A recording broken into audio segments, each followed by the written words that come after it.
Hello, my name is Peter Cinnamon, and you're very welcome for the 150th time to a podcast which is all about the Irish League, where Larne mechanically continue to win, Glens edge further towards a potential winter crisis, the Blues are beating teams but the fans aren't that fussed about it yet, and the Reds are doing well but are worried other sides are eyeing up their emerging talent.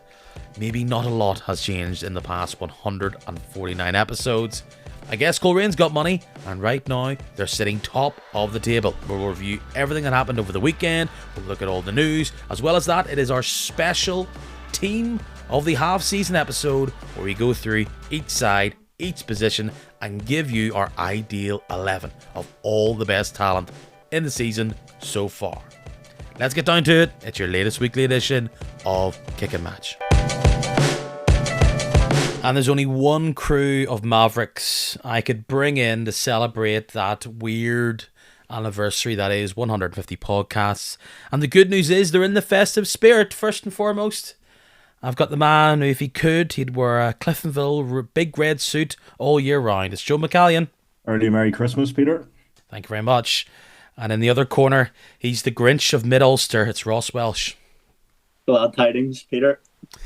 Well, boys, I know you weren't here for podcast number 1, but I was. Podcast 150 will all raise an imaginary toast as we look ahead to not only reviewing all the games and a wee bit of the news, but we've also done our best to try and do what I've forced you all to make into a tradition here in the podcast. It's smashing it all together. It's the team of the half season, which I think putting it together highlights maybe where this season is in the season 25-26. Yeah, that's it'll be an interesting one when we get to that, Peter, because I still have not even come close to deciding my team. Your wee red book is somewhat empty. I don't know where to start here. A few big games going down. Maybe we can blitz through some of them because some of these results were probably not that surprising. One, we'll probably start on Friday night then. Coleraine go through Bangor like a hot knife through butter. Lee Feeney talked about this game being like one of the most difficult, or, you know, it was pretty much lambs to slaughter, etc. And by all accounts they were, and it very much helps Coleraine, one, go back to the top of the table, but also get a bit of form after a bumpy November. Yeah, they'd sort of slid into a bit of a bad run all of a sudden, but that a 2-0 routine win against a bottom 6 team, that's exactly what the doctor would have ordered. And that's almost how Coleraine would want to be winning games. Get your 2 goals early, and then you can sort of ease off that wee touch. And, you know, a bit of the Joel Cooper show again, which same old story for Coleraine. They feel like they're relying on him a lot. I know this is what happened at the Blues. Is this a Cooper thing, or is this just a Coleraine team who perhaps aren't as exciting and fiery as we expected, and Joel Cooper's the man pulling them out of a hole? I think it's definitely a bit of both. They're, with all the big names there, you know, they can't all fire at the same time. Obviously, Shevlin is sort of flying under the radar in terms of he's having a pretty good season. But I think Joel Cooper's the kind of player where he needs to be front and centre so he can have that effect. And when he's not, when he's marked out of games like we saw last year for the Blues, he is a much lesser presence on the pitch. It's hard for me, Joe, to get really that excited about a Coleraine performance when it's against, well, what we're looking at right now as a bottom 6 side and Bangor. We've seen them beat these teams. They're a full-time team. They're fast, they're nippy, they can move, they're tactically astute. But it's really in games against teams above this level which they've struggled, and will ultimately be what will impact the long-term placing of this side. They're top of the table, but it's because they've played more games than their current rivals. Coleraine will kind of be looking back. I suppose they were sitting quite a bit ahead with the games that they played. Now that Larne have caught up with them, having played 2 games less, they'll be looking back at some of their results and be thinking, really, we should have should have done a lot better in some of those. This type of game is one that you could have seen them slipping up in. As you said, their Bangor have had a decent start to the season, and at times they've been sort of causing a few upsets. So I don't think they would have been overly confident, Coleraine, going into this. But as you said, they completely did the job. Bangor never really had any chances other than one Arthur's chance, but it didn't come to anything. When it was 2-0 early on, 15 minutes into the game.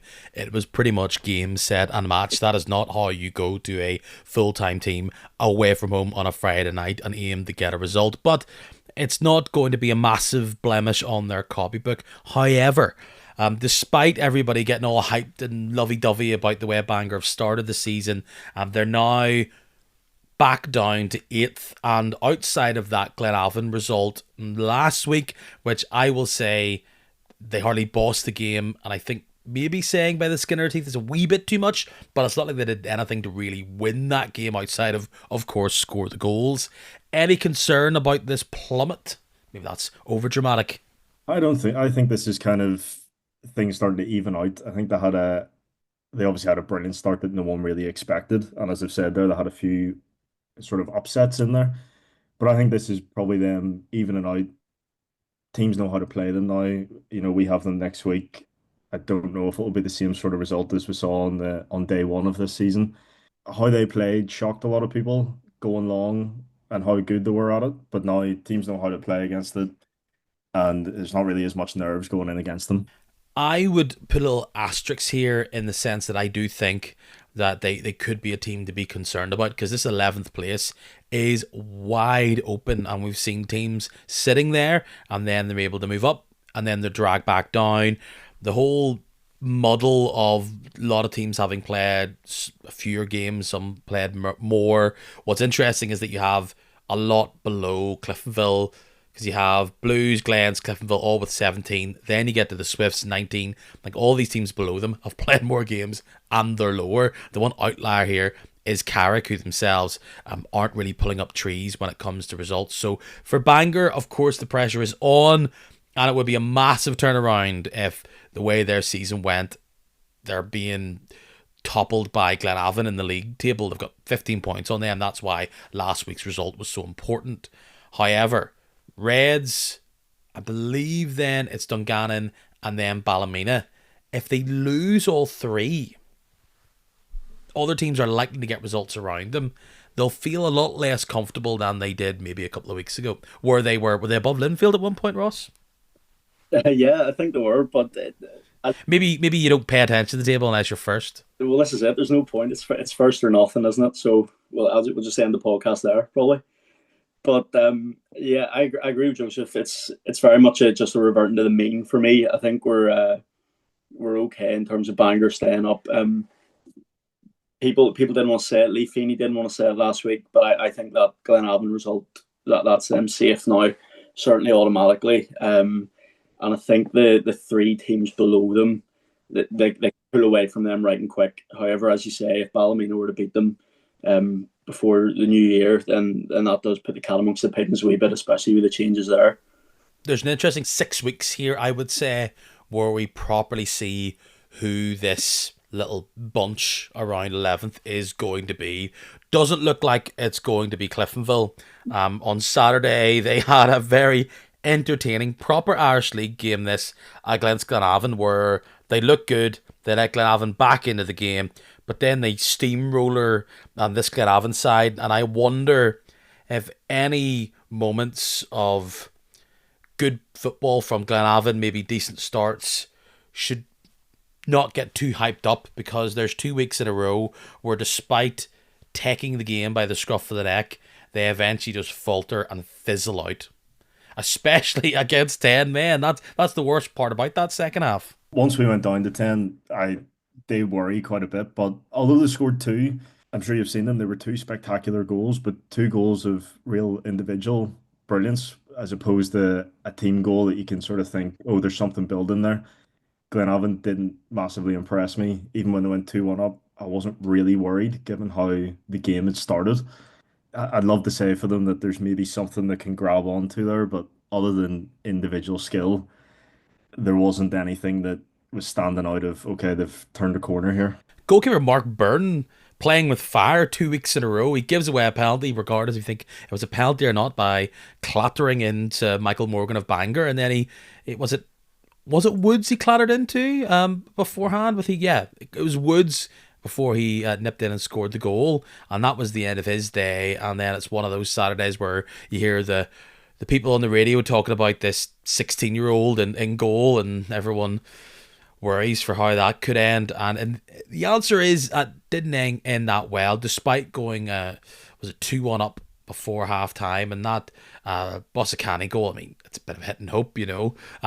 Most days that goes into row triple Z, but he celebrated like it was the match winner. It wasn't. Did you worry with the game poised that Casey gets a red card? Because there was the guts around 40 minutes still to be played. Yeah, I mean, anytime Casey gets a yellow, I'm always worried about the red following if he gets one in the first half, and that's exactly what happened. And yes, naturally, going down to 10 men, there was just a second of, oh, hold on a minute here. Okay, we were 3-2 up, but that can be dangerous of a scoreline at that point. But thankfully, we got away with it. Maybe there was persistent fouling here, Ross, but based on highlights, that's not a red card. It may be a second yellow, but there has to be a bit more to a yellow card, or the foul that leads to the yellow card, for that to be the moment that ends a player's day. It didn't matter when it came to the result, but that would have been put onto the spotlight if it had. Yeah, I'm 100% of the opinion that a second yellow was a higher bar, and that was a very soft one. Maybe it's a case of his reputation going before him. I think we're losing track of how many red cards he's had this year, but it's awful harsh. And thankfully it didn't upset the balance too much, because I think we've had enough of that from nipple referees this year. That's brilliant to hear. I genuinely expected you two would be on my case if I said that wasn't a red. I didn't think you should be on my side there. That's brilliant. Well, it was 50-50 to be fair, so you got the right result on this occasion. Tell me, Joe, this Cliftonville side have really, really turned it around. They have been getting results left, right, and centre. Maybe it went a wee bit under the radar because they were holding firm against better sides. Now that the run of games have eased up ever so much, I wouldn't say they dominated Glenavon. They haven't really dominated any games here, but they look really bright and lively. And once again, they're taking 3 points, and it's helped them ascend through the table. It's obviously great to see, and what's really promising as well is I still don't think Jim has found his best team. He's still swapping players. It's great to see quality coming off the bench as well, which last time I was on, it was all youth on the bench, and I was quite worried, but some of that youth has turned out to be brilliant. We've made some signings that have turned out to be really good. So I'm feeling a lot more confident. It doesn't feel like a full team though. No, and it's like you have these nice moments. You've got Hawthorne, Sheridan. They look like key cogs who pretty much have their place in the team set in stone between now and the end of the season. If they are long-term red, we don't know. But you still see that within the 11 for sure, there's pieces that could be replaced and could be upgraded. Yeah, massively so. There's even still players to come back from injury that you imagine will make their way back into that first team. I don't think they'll be placed on the side. So it'd be great to have that fight as well with the players who are currently in and having to fight to keep their place. But it's the issue is, and we talk about it every season when I'm on, it just always feels like Cliftonville are building a side, and even rumours of Casey and Coleraine interest. It's really tough to try keep building that team and actually get a settled full squad. So when you're saying there about still doesn't feel like a full team, when does it ever with the Reds, really? It's like two generations mixing together. You've got Hale and Curran and Addis, and then you've got kind of everybody else. Exactly. And it's a lot of players trying to make a name for themselves, and it's brilliant.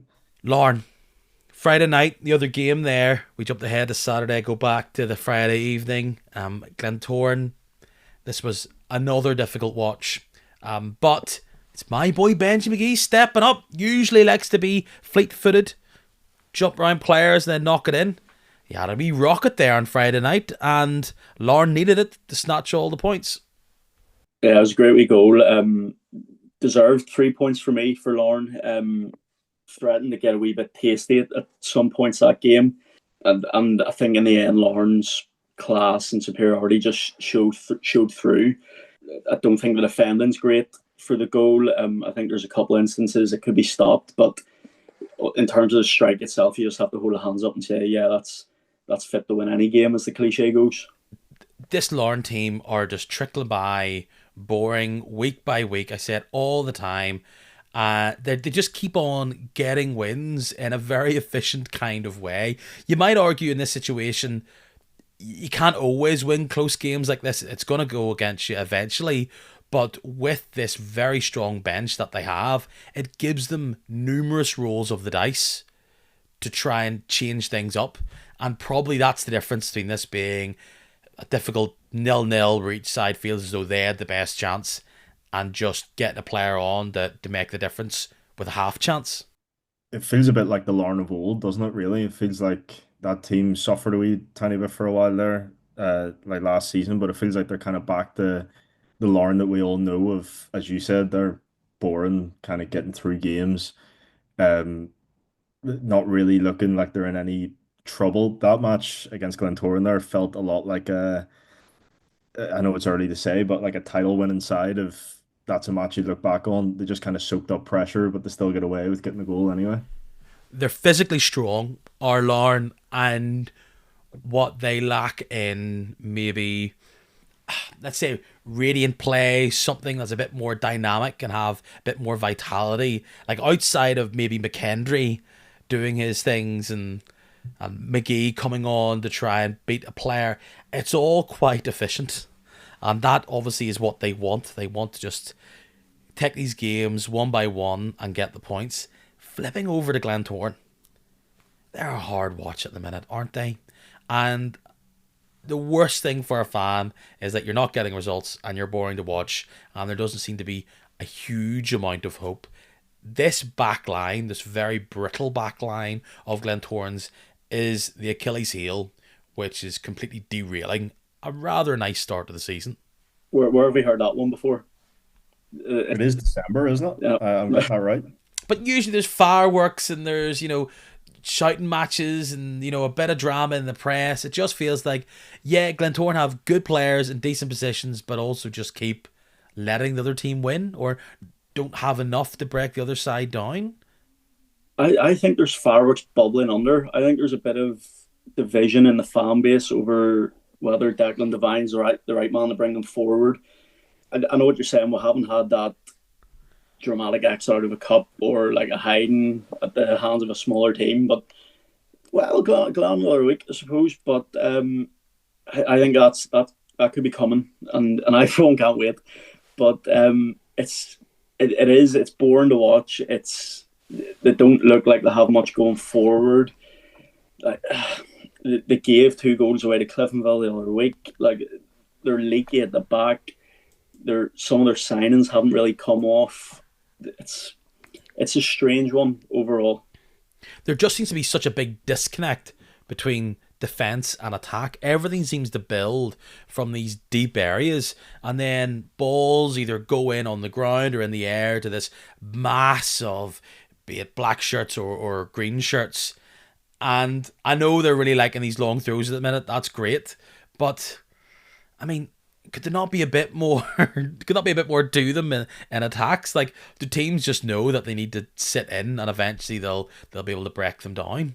I know teams play a different way against a team that undoubtedly has individual quality, but consistently they're not really breaking teams up open at all, and they get to the other end of the pitch and they get stuck in the mud because it's just a wall of bodies that they don't have the real skill on their boots to break down. For me, the problem revolves around Pat Hubin, and I'm not saying that he is the problem. It's that they don't seem to link him in anywhere near enough. Like, he's a proper number 9 centre forward, fox in the box. Well, who's he knocking it down to? Well, this is it. They're shipping like Jordan Jenkins is being forced to play out wide after he had a great season last year. A lot of the other centre forwards aren't firing. Saka seems to be getting dragged in deep to get the ball, so there's that disconnect between defensive midfield and then therefore midfield and attack. They need someone up there with him. I think I've seen they have one like wide man on the books at the minute, which isn't obviously conducive to getting balls into the box that Hubin would thrive off. So it looks like they need to sign more players, which doesn't seem to be working as it is. Yeah, it's like a Glacken type player that connects things up. Like another nimble man doesn't feel like the answer either. It's somewhat like it feels like they're asking Joe Thompson to be this big number eight that can do a bit of the floating number 10 role. But even when he gets it, who's he splitting the ball out to? Jenkins wants a bit of grass in front of him to knock it forward. Other players don't have the same grit in the way they play. And look, they are clearly better than half the teams in this league, and fourth is very much probably the aim, or feels like something they would want to achieve. But you can just see that perhaps if they made, I don't even want to say better, but more appropriate acquisitions, and clearly they just can't sign everybody. It just does seem to be a personnel problem. It is partially a personnel problem in that people are not playing to their level, but gauging off the fan base online, there seems to be discontent with the tactics as well. And like looking at it from an outsider perspective, would you not try Hubin and Jenkins up front together? Would you not try something different? You're right in what you said about Joe Thompson. I think to sum up the Glens, it is a lot of square pegs and round holes, and people not playing where they're maybe optimal, and that's been the case for years, obviously. Oh, But just it feels like you're repeating yourself, isn't it? yeah, every single year. But yeah, after such a great start as well, where it did look like that defensive team, they were solid at the back, and that was the basis of everything. It's now not that at all. Ross, do you have much to say about this 4-0 against the Cruise? It's not usually the team in black and red that you get these results against, but Saturday afternoon, over by half time, that feels like a fairly regular Linfield afternoon. Yeah, more than happy with that. It surprised me actually because the Cruise gave us quite a game not too long ago at Windsor. It was only 1-0, but yeah, more than happy Well, they're with. giving nobody a game these days. No, this is true. This is very true. But as similar to Coleraine earlier, you want to get your business done early. You can ring the changes then and rest up for the more serious matches later on. Um, Cal Morrison seems to be turning a bit of a leaf, which is a good thing for us, and long may that continue. For Linfield, this was pretty much all they needed to do. Like, David Healy's coming out there saying that perhaps they're not really in the title race. Yeah, man. You know, I'm sure fans would not agree with you there, but you're 7 points off Larne and Coleraine. You've got one game in hand on Larne, three on Coleraine. You've clearly found your form again. Based on the past 5 games, you've won four of them, but there's some big games coming up, and you better not lose your head, because like you're going up against Glentoran, and we don't know how they're going to go this Saturday. But I mean, they haven't got a win in the last 5. And that's the one that strikes the most fear in you, isn't it? Because you know they're probably holding back for their big cup final, their big day out, and it puts the fear into me. Something shocking because that's the worst time to play the Glens when you know you should beat them, and they get a draw out of you, and it's just so irritating. And then Coleraine away not too long after. Like, please, for the love of God, could we maybe go for that and try to win that game rather than taking a draw as per.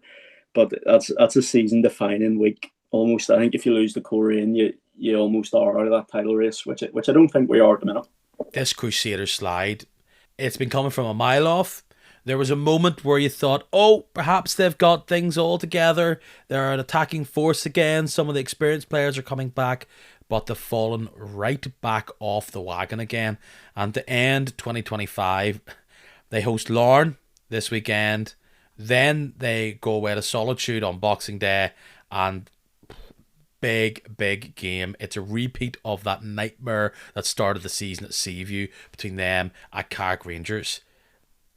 It doesn't feel like they're going to get any points from the previous 2 games that I mentioned, which then puts the pressure on against Carrick, because this 11th place, they're looking quite snug there at the minute. Yeah, it's really worrying for Crusaders, and like it's a bit of a weird thing to say as a Cliftonville fan. I don't want them to go down. Like I like that Boxing Day fixture. As great as this is to watch, it's also quite worrying.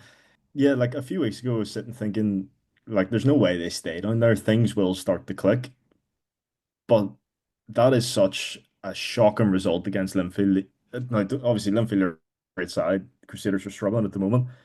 But 4-0 is just such a huge gut punch. Like it's not something you'd have seen in that fixture really. And 4-0 twice in a row as well. yeah, Ports 4-0 as well. yeah. So and what Crusaders were known for as well in terms of being defensively sort of astute. Now he's shipping so many goals. It's crazy to me that Bryden is scoring as many as he is. How that is happening with the team in 11th, the disconnect in that squad must be ridiculous. He's been scoring in bunches. He's been a bit more quiet recently, and they can't just rely on him. There are players that are able to shine there, but the ones that aren't shining are the ones at the back. They've now conceded 40 goals across 19 games, and they've only been able to score 24. I think we'll come round to the fact that not a lot of teams are scoring a lot of goals this year, which maybe increases the feeling of malaise around the league. But they look up in the table and they have Ballymena 3 points off them, Carrick on the same amount of points, but they have 2 games in hand over the Crews. Bangor 7 points away. Portadown now 8 points above them, and that's all because they were the spoiler on Oran Kearney's first game in charge of Ballymena. He did not give them that new manager bounce at Shamrock Park. By all accounts, an incredibly ugly game, won by a breakaway goal from James Teelan. That now is 2 wins on the bounce for Portadown, 3 in the last 4, and 2 clean sheets on the bounce. What have they done to fix it? Whatever it is has clicked lately. They are on a good run. 4-0 will certainly help you sort of get the troops together.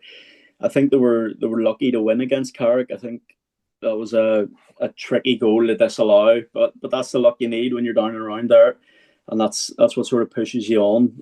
Looked to be a real scrappy game by all accounts on Saturday. McCurry makes a few good saves to keep it at 0-0 and then to keep it at 1-0 later on. So, fair play to him that Niall Curry seems to have got something going there, and great timing coming into that Boxing Day game. They really needed it, because the way things were going was potentially south. And that's where Ballymena clearly have been heading over the past while. The board saw that. They believe they needed to make a change. They've done that. Oran Kearney has a decent job on his hands here to, one, try and get them scoring, try and get them not conceding, but more importantly, make a bit of a difference in that league table, because they're not too far away from the teams we say who are in trouble, the likes of the Crews and others. Yeah, it's a tough first game for Orr to come into as well, going away to Ports. When you look at the league, it was really vital that he was getting something out of that. So he'll no doubt be disappointed, but he, as you say, he has a real big job in his hands now, and knowing that going in to this job that it's really dangerous down where they are right now and what he has ahead of him. Ross, you knew this question was coming because there's plenty of people in Mid-Ulster that are dying for your response to this. Last time you were on, it was the Ports winning against Linfield. They now come into this podcast, if you could say it that way. 2 wins on the bounce and above the much hyped and much touted Bangor. Do they deserve a bit more love than some commentators have been giving them? No, no, they don't. I thought you might say that. They don't, because they've played 20, and the teams around them are within catching distance. So it's a bit of a false table at the minute. At least that's what I'm telling myself. Hey, look, they probably are safe from automatic relegation at this point. I'll give them that. So my 12th could be out of the picture. But listen, a lot of Portadown fans will tell you as well, they weren't too happy for extended periods of the season. 11th is still clearly a potential in the rear view. How their next few games goes could have a pretty decent impact on that. Teams either side of that bunch of Ballymena, Bangor and Portadown are the Swifts and Carrick Rangers, and they were bouncing up and down that live table I saw on Saturday as one team takes the lead, the other all of a sudden then swings in the lead themselves, peg back. Ends up 3-3. Surprised that, at least goal-wise, that game is the thriller of the weekend down at Taylor's Avenue. But if you're Carrick Rangers, off the back of a stinking number of defeats in the league, that'll feel like a defeat, conceding that late on against the Dungannon side that you're able to fight back against and have the lead going in the injury time. Yeah, that'll be so disappointing for them, especially a goal like that, a big long ball. And, you know, a lot of those players are in there, used to play for Crusaders, and they're used to dealing with that sort of thing. Very, very poor. And I think you could see that with Baxter's interview after. He certainly wasn't happy. The more games like that get away from them and their current form keeps going, the more it can be dangerous for them. That's the last three games now. They've had late heartbreak. That equaliser, the Blues brought it right to the wire, and Coleraine last week was 84 and 90 odd. So is the experienced legs starting to fade a wee bit this early into the season? Is that part of it? Are they just switching off? I don't know, but that's something Baxter's going to want to address. As a flip reverse of what I was saying about Lorne not being able to finish off some of these games and hold firm, is that something they should be able to get with a bit of luck in other games? Or you worry that what they're doing is throwing away the chances that they do have to try and get points in games that they've been able to make a bit of a mark on? It's tough because when you score 3 at home, you kind of have to win, don't you? So you can look at it and say they'll be on the other end of those, but it's now a habit has developed, and it's happened 3 times, and now every time they go into a game late on, leading by 1 or level, it's going to be in the back of minds, and that plays into shakiness in the defence, and you can find it keeps happening. There's plenty more games to be played here, but by all accounts, Dungannon look like they're going to be able to make their own little mini league themselves here as just 6th. If they can get a few more results in the way that they have. They're up and they're down. McGinty, he's finding shooting boots in both goals over past weeks. Let's see how that goes. But they've conceded a few more than they would like. Let's see if that's a trend or it's a blip. Yeah, they obviously had a real tough start to the season. They seem to have somewhat settled, nowhere near, I think, what a lot of people expected of them this season and what Dungannon were at last season. But yeah, they need to stop shipping goals. They can clearly score them, it seems, but they're just conceding far too many to the point where eventually it will catch up with you. I know what you're saying. It looks like they're going to be settled in 6th, but results like that against the teams beneath you are certainly not what you want, because they will just continue to come up towards you. Right. I said online that we're going to spend a bit more time talking about this next week with Mr. Stuart Cherry. He'll be getting his pie charts out and his articles from 2019 together. But this cannot be avoided. The news broke there just this week that Niffle are planning to show 4 Boxing Day derbies live via their own in-house streaming service in what's being described as an experimental move that they hope will transform things here. It has been talked about for a while because of LOI TV, this Niffle TV, rolls off the tongue there. But they've got the domain, tick. They're going to run a trial on Boxing Day where they're going to do what you'd probably describe as the 4 main derbies of the Bell Classico, North Belfast, whatever Ballymena Coleraine is, and Mid-Ulster. And they're all going to be played at 3 o'clock. Jared has spoken, I don't know how publicly it is, but he has talked about the idea that he was looking to get these teams to move these games. So you might have one at 2, one at 4, or you have one at maybe midday, 1 o'clock kicking off, then you have one later on. What the idea is that for some reason the Premier League has went, don't care about Boxing Day this year, just by the quirk. So why not try and get a few more eyes on the product, especially with some of the big games. At least they're sold out and some people are on the outside listening to people like me on the radio.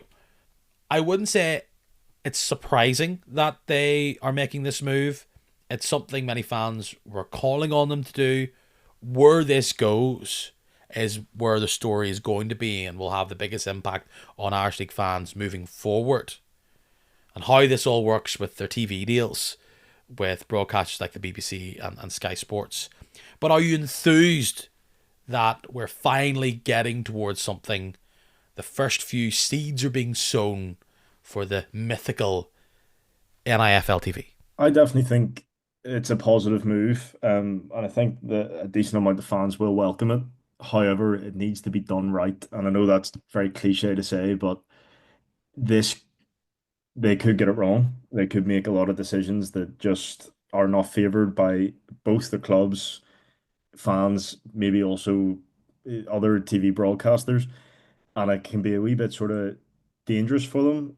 I don't know how much they're going to be speaking to fans, speaking to clubs to see what the best way forward is in terms of how to do it. Obviously, as Jared said in that article, they've looked at down south, they've seen it works, they want to get in on that action, and I think it makes sense. But what they have down south is very professional, and I think Nifl need to be aware of just how much effort and time, resource needs to go into making that run smoothly. Will fans be kind if there is a few corners that need rounded off, a few teething problems, Ross? Absolutely not. Like, biggest game of the season, you're already gutted that you didn't get a ticket or you can't go to it or whatever, and then the stream cuts out 5 minutes in. Not saying that's going to happen, but you could conceivably see it happening. People, can you imagine the reaction on Twitter to that? So, well, people do like to jump on Nifl and call them all the names of the day, right?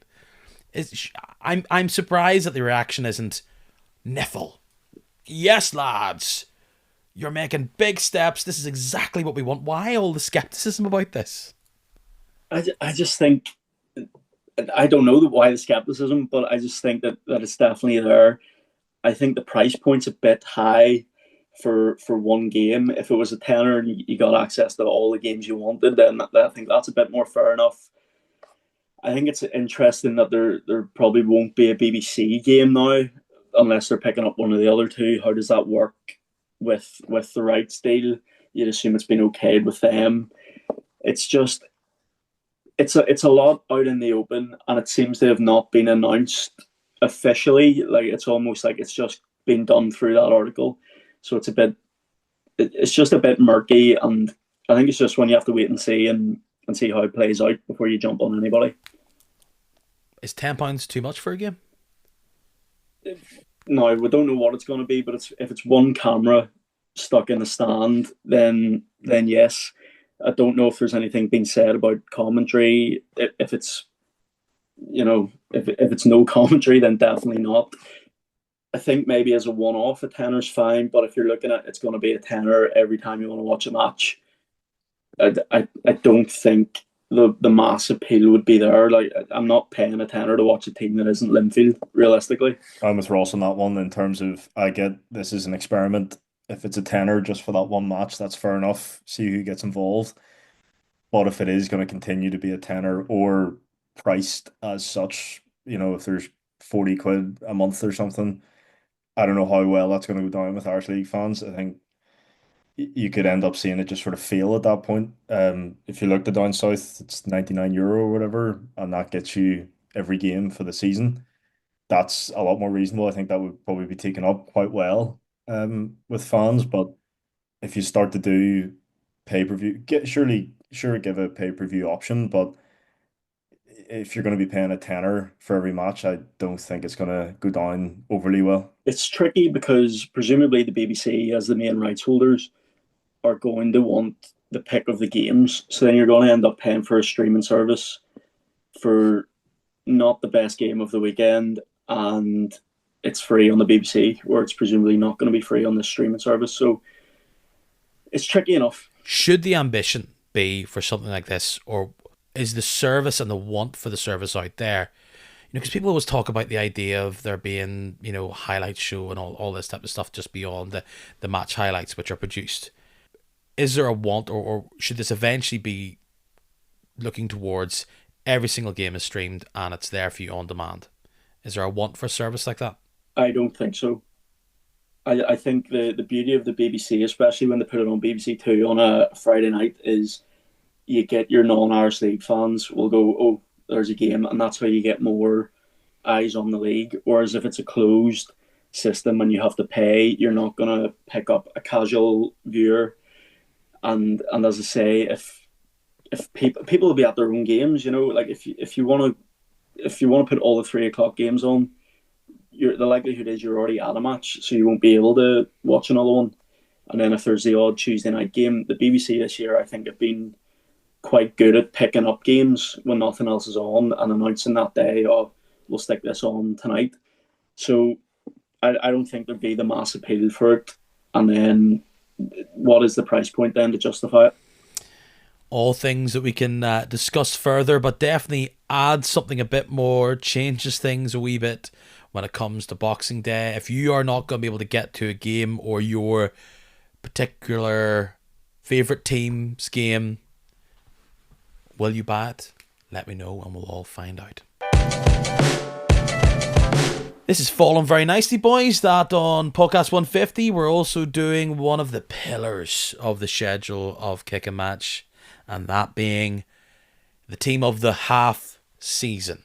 I said earlier on in the podcast that this felt a bit difficult, it felt a bit odd, and it's perhaps because this season has lacked thrills. We see lots of teams who are probably feeling like this hasn't been really our year. Few that are jumping up and down, and even the ones near the top of the table, they're not particularly in a great mood, are they? So when you look at it individually, of course, like there always is every season, there's players that stand out.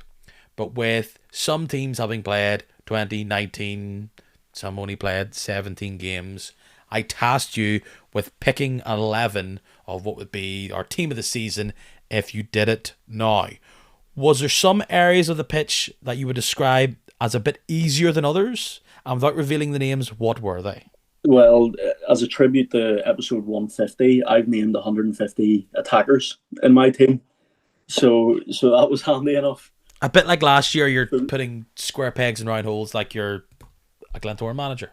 100. This team doesn't win a real life game of football, but on paper it goes invincible. Very disappointing. Joe, you're the same? Oh, Peter, let me tell you, I've been putting my hair out all day, and it's trying to just make 11 players that actually feel like they make sense, because get the one position, and I actually have 5 names down here for one position. So we'll find out who I pick out of those 5. We'll reflect on what we did last year, and I definitely gave both of you jip for playing players out of positions. The one player you can't play out of position, but hey, Ross, prove me wrong, is goalkeeper. Last year there was a debate around 1 or 2 players ones that maybe flashed, others who were more consistent and got the job done with more successful teams. I'm going to be surprised if we all haven't written the same name, and it's not because they have been the standout player in this position, it's because they've been consistently the best performer. Ferguson. You mustn't have done enough podcasts with me. Why is your goalkeeper not Ferguson of Larne? He was for a good while, but it's now Chris Johns. Okay. Chris Jones he's an honourable mention for me, and I'm going to do that for every position. I mean, there's very few honourable mentions in goalkeeper because everybody's just been pretty much so. But Ferguson was the choice for me. I think fair play to Johns, considering the season he had last season. He's done brilliant coming in the game and sort of fighting for his position back. But Ferguson is my choice. Well, I'll give you this, Ross. The stats aren't bad. Larne have only conceded 8 goals and Linfield 9. Yeah. I think you're wearing like blue shades on, but fair. Well, I've almost put him in because of that redemption arc. I was not a fan last year, and there was talk of him leaving the club in the summer, but he's come in and he's been solid, no mistakes that jumped the mind, and he's making big saves in big games. So 9 goals conceded. It's a toss up there between the two, and I just sure, I'll back my boys. My bad. So, Joe, you done what I think is the sensible choice, and that is Ferguson. Slightly unflappable, can get caught the odd moment, but so far this season he has been almost quite forgettable because he's just been there, not had a huge amount to deal with, and maybe you could argue that the defence of Larne is so much stronger. maybe his performances aren't as impressive. But did the stat come out there that almost 50% of his games now are clean sheets? That's impressive. It absolutely is impressive, and the fight for him a wee bit there. A defense can always be better if they're confident in the keeper behind them. So I'll say that, and then that's why he's going in my team. Right. How many centre backs have each of you got? I've got 2. As have I. Yep, 2. Saying that, it's an area where you could probably look at and say, in an era where not a lot of teams are scoring goals, maybe the defence. The defences are doing a bit more. But plenty of them have had nightmares. As we talked about just earlier on, like Glenavon, 44 goals in 20 games. They'll really need to sort things out, or that's Newry levels of conceding goals. Crews 40 after 19. Carrick a lot better, to be said, only 27, but they've played 3 games less. I don't think they're going to get up to Crusaders or Glenavon levels, but you kind of have a few teams in the middle like Portadown and Dungannon where they've conceded a fair amount compared to other teams around them. I think there's one centre back who will flash based on other stats, but I will argue without their recent stat burst, I would have put them in here anyway because they're having a great season from a defensive point of view. They're a key cog in their team, and all this extra stuff they're doing away from their own box, that's just a little bit of a cherry on top. We all know who I'm talking about here. If you boys don't have Jack Keeney, we're in trouble. I do. You worried me for a second there, Peter. Okay, swish. I will give you John's, but Jack Keeney is one of the most impressive players of the year so far. His goals, his free kicks, that's great, clearly, but he's been able to do a lot building from the back, which often doesn't show up in all these highlight reels that we see. In the 2 minutes, we don't see him doing decent in the duels, winning balls in the air. Every team could do with a player like this at the back, and he's in really good form. Hope he doesn't go to Australia, Joe. I'll say that. If all that's sorts what's of talks about where he could go, going back home and everything. Hopefully not. He can defend brilliantly. He can score goals. He can stripe it down the middle on a par 5. There's not much that man can't do. So he was every day of the week he was going on my team. Like all these goals that he's scoring, the free kick. We didn't talk about it because I knew I was going to talk about it here. Free kick was handy, but he's popping up at the back. He's been a real pressure reliever for the Reds, and he's been able to draw plenty of defenders away in set piece positions. Doesn't matter. He's rising above them all, and we've seen him do that invisible drive multiple times this season because he's knocking in the net while keeping a decent amount out at the other end. Like 21 goals only conceded this year for Cliftonville. Could be better, but it's all right. I think if he stays, he's probably a shoe-in for Cliftonville's Player of the Year at the minute. And the goals he's scoring, like it's not like he's tapping in from a yard out and he's like getting his loaf on something. Like it's proper like technical finishes. His non-free kick goal was like here's a mad one. It reminded me of Fernando Torres. The way he caught it, like it was a really good finish, and he's a rock. I love the way he drives out from the back with it. He's a great player. You take him at the Blues.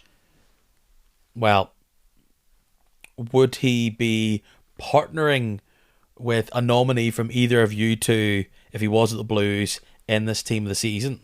Because if you're backing Johns for the only 9 goals being conceded, I would argue at the back hasn't been an area of the pitch where most people are celebrating how Linfield have played this year. Does a blue feature in your back too alongside Keeney? No, pretty strong no.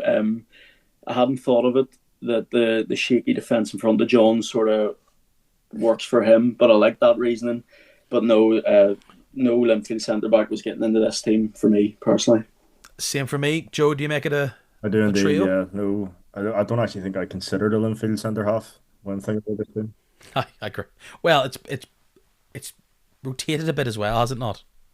Yeah, it's a mix all the time. And I just think Ben Hall, good player, good to get him locked down, but I just think he hasn't been at his imperious best this year, which hopefully he recovers after Christmas. Right, Joe, I'll give you the honours of naming your other centre back first. I was really hoping you wouldn't do that because this is the one I'm really struggling with. But it might be controversial, bit more of a feel one, but I'm going with Ridley of Are Larne. you along the same lines here, Ross? Did the exact same. Put him in. Controversial then. No, All good.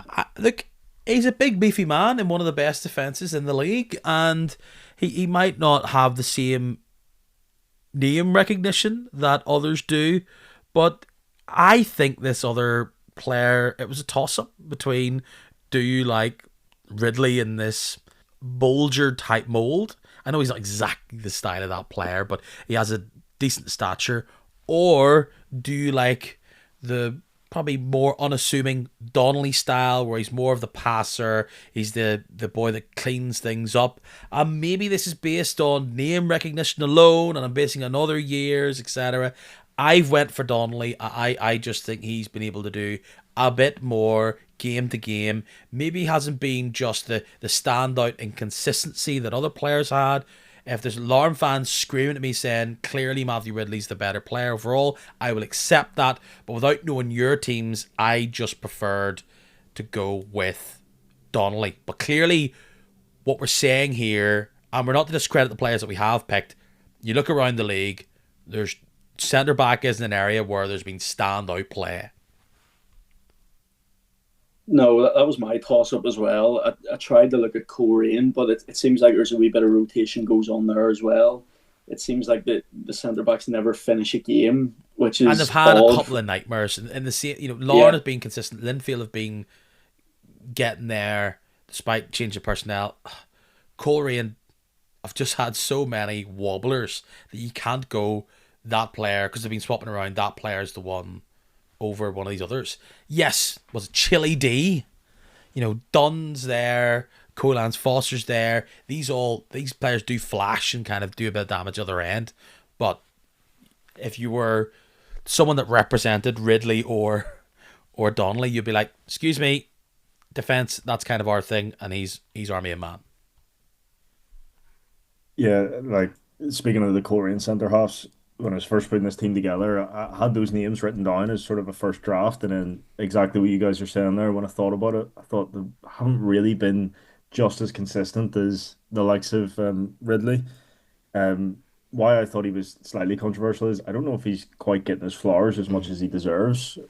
I don't think he's being talked about just as much as he maybe should be, especially in the fact that he's just come into the league. I think it's very impressive just how well he's playing. He's got to be the new hipster choice, isn't it? It's like when everybody, let's say February, March last year, was like, this guy Dunn, might be best defender in the league, and he hasn't really played up to the same standards since.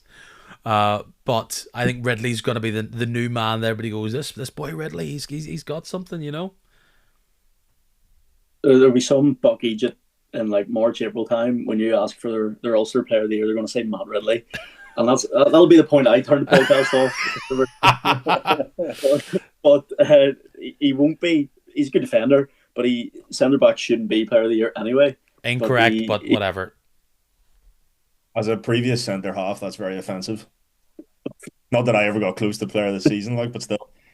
I just think Donnelly's more dynamic. He's the man pinging balls up the side. He can be a bit of a creator, and I'm always going to like that a bit more. But yes, Ridley, an easy choice there. I think if all of us was going to go, Jack Keeney's disqualified, the other Lauren centre back was probably what we would go for. Like you look up and down the league. We've talked about Coleraine in there. We've also talked about the horrendous season that the centre back pairings of Glentoran have had.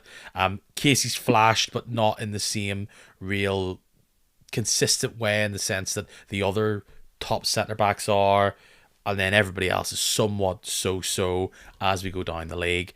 So then we get the wing backs. This is the area where you can go for someone that has a bit more. They can dazzle, can't they? And you can go, they're the one.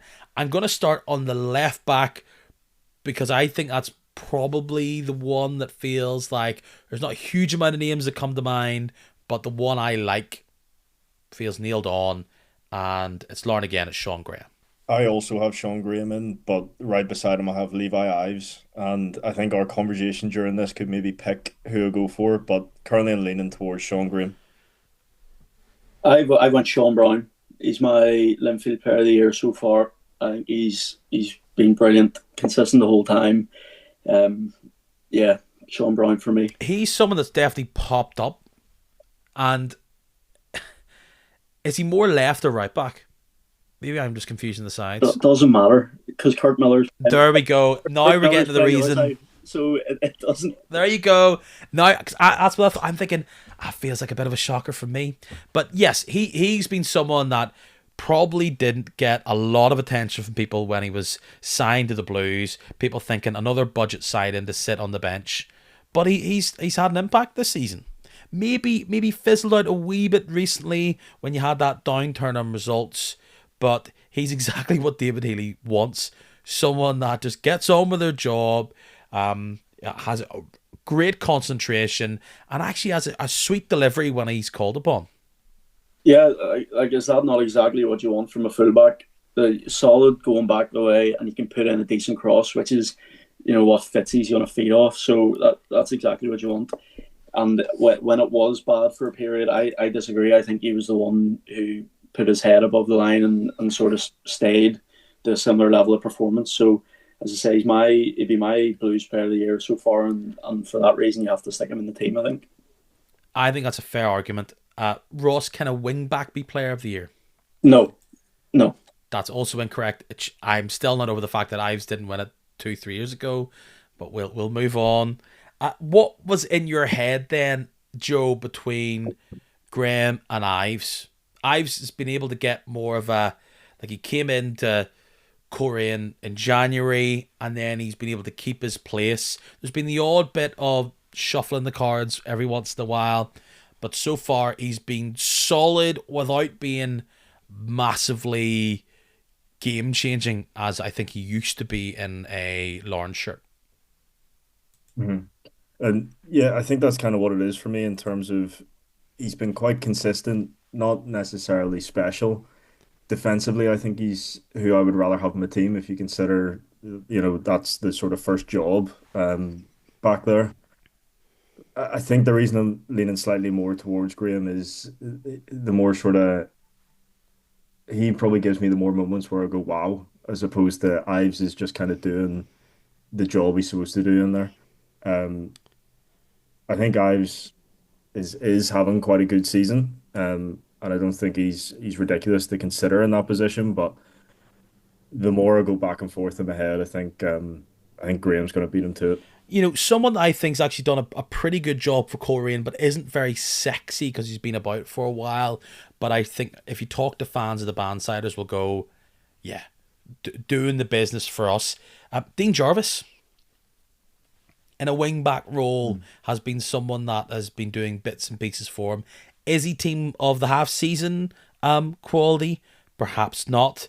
But, I'll give it to you. Levi Ives has been consistently starting, playing full games. But I just like Sean Graham. He is someone that finds himself very high up the pitch every once in a while, can nick that ball right into central areas and find players.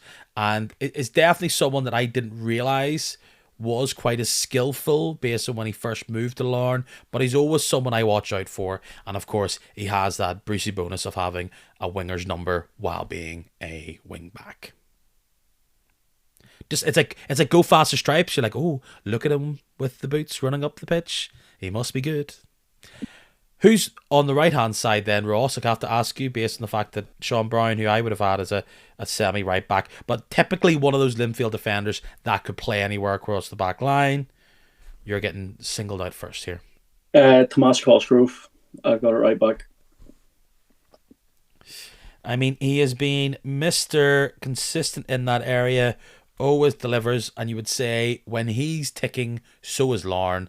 And that's what the Inverreds have been doing in 2025 so far, from at least the summer.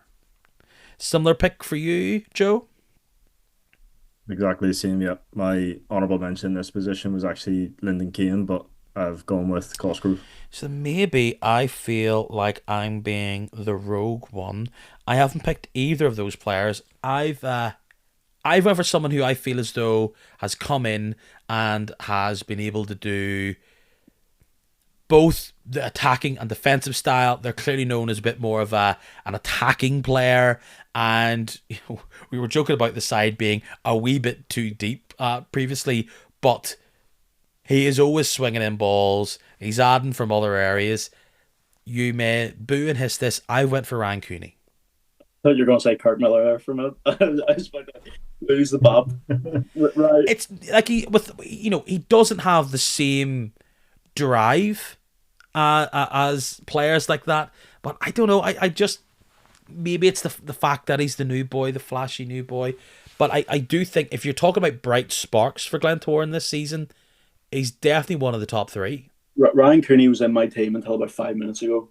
That was a pretty last minute change for me. But yes, I really considered him. Obviously, maybe there's a bit of recency bias where the Glens have just tailed off this last while. But yeah, he's come into the league, and you're right in what you say.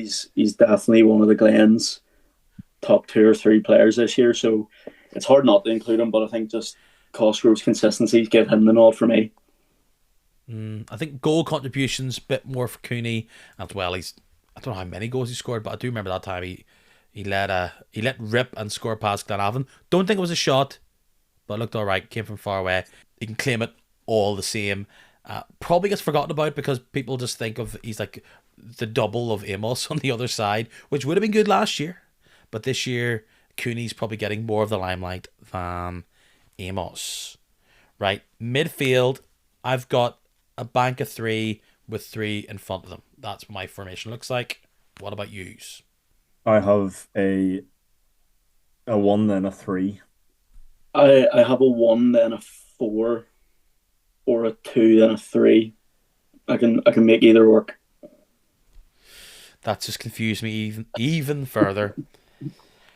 Okay, so my midfield doesn't really have, I think, any rogue choices from lower in the table. I've pretty much picked from players higher up.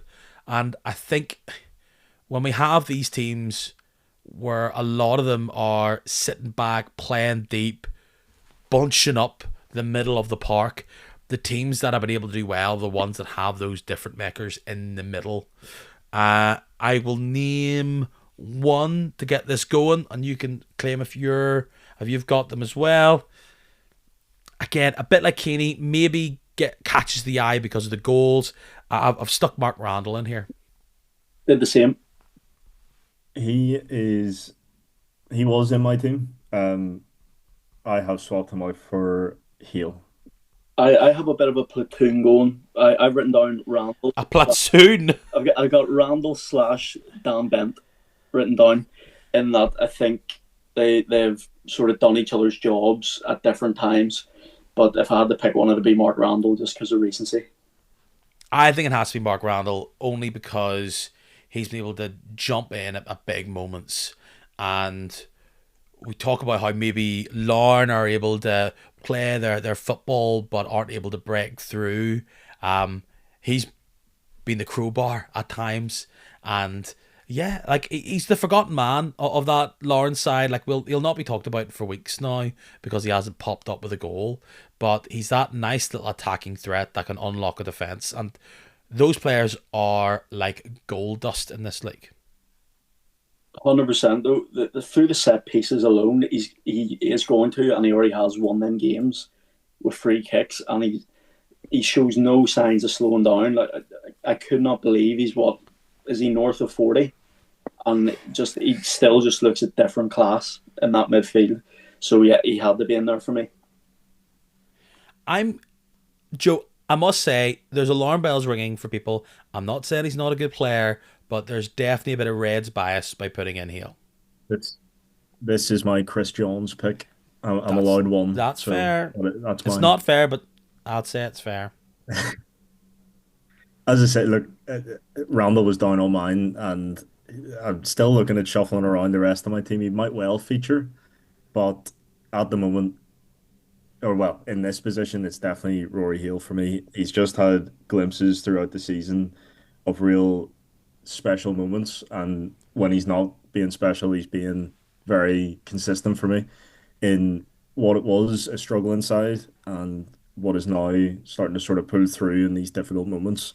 I think he's been a key man in doing that. I also get with the Randall pick, like you don't have to be a player who plays 90 minutes most weeks to be in this team. I think he's someone that sometimes gets an hour, sometimes plays the full game. He's had his difficulties getting up to fitness. He's 36, by the way, Ross. I know you're being facetious, but some people think you weren't. No, I generally wasn't. I generally thought he was more than 40. I think you're confusing him with half of the Linfield team when it comes to that age thing. So, Mark Randall, you've been someone that puts in Hale into your team then. Joe, I'll be polite and let you guys open up another spot in the teams that we can discuss. Well, my other centre midfielder slash number 10 is Jordan Stewart of Glentoran. You're sticking him in midfield. There's not enough physical room on the rest of the pitch, so I have to put him there. Glentoran player and all. If we're talking about Randall and the fact that he hasn't been able to play 90 minutes week in and week out, has Jordan Stewart done enough this season to be able to lay claim to a place in this team? Because he's had the odd spell off the pitch. Did you ever see the thing by Marie Kondo, and you're clearing out your house and it's does it bring me joy? And anytime I've watched Glentoran, he's the only thing that would bring a Glen man joy in that team. And especially considering that was a really slated signing, he makes them tick in the limited fashion that they are ticking, to the point where when he's gone, you do notice it. So he's probably one of their better players this season, and I think he just has to go in. What do you make of that, Joe? Is that kind of What a sign. blue goggles, even though he's wearing a green shirt? Kind of blue goggles. My ex is still fit. I think he's also a Lisburn man as well, isn't he? So maybe It's all Ross connected sees now. bits of himself in soccer. I think I don't massively hate that as a choice. Certainly earlier on in the season, I think I would have been saying something similar, but like there was points at the very start of the season where I thought, wow, he's actually going to be a bit of a difference maker for the Glens, but he was considered very briefly, but then he hasn't made his way back onto my team again. So I genuinely thought he would be a bit of a shoe in here. I'm surprised at this. Well, first 3 or 4 games of the season, he would be a shoe-in for many people. But some people would argue that because of that brief time where he's either suffered with injuries or what I forget, he just isn't constantly in the team every week. Maybe that being a flash at the start of the season, that's where it hasn't gone particularly to the point where he is beating out other players who have maybe been more consistent despite not burning as bright.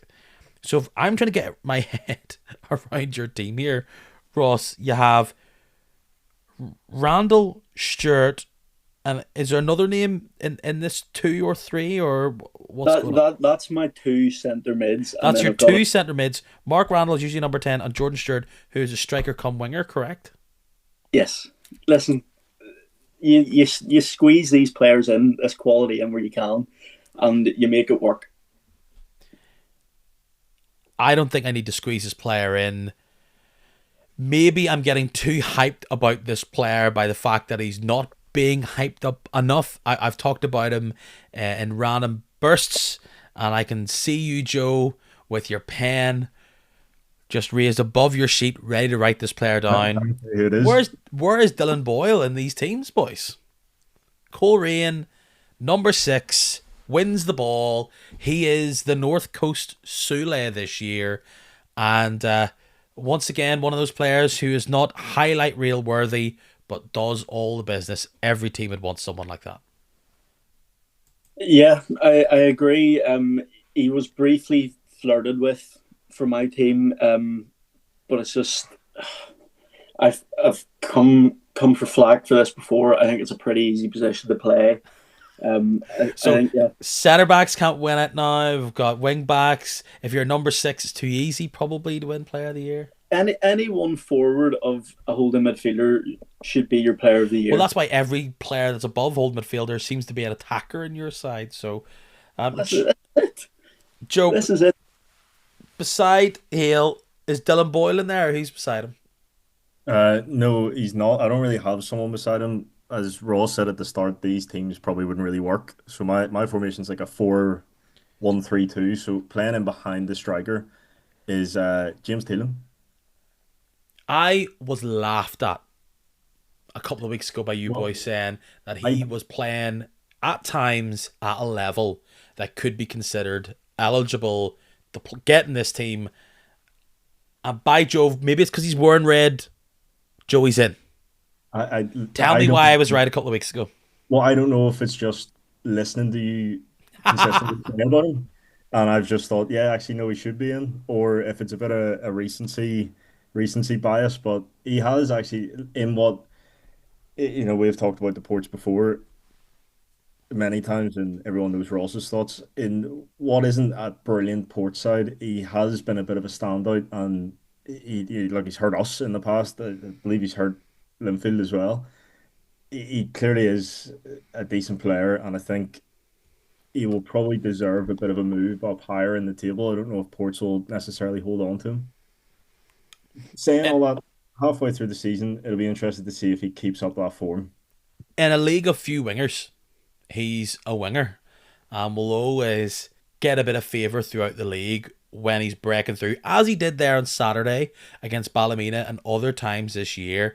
Probably, this could be said for a couple of players, probably I think he's admitted this in interviews, could probably do with just having a bit more of a killer instinct. But for somebody who a lot of people would say maybe too small, he's been able to shake that off. He is probably a more true winger in the frame of Stewart, but someone that maybe now is getting a bit more of the kudos. But I'm surprised there, Joe. It must be said. Are you also going to back this feeling, Ross? No, no, I'm not. That's surprising.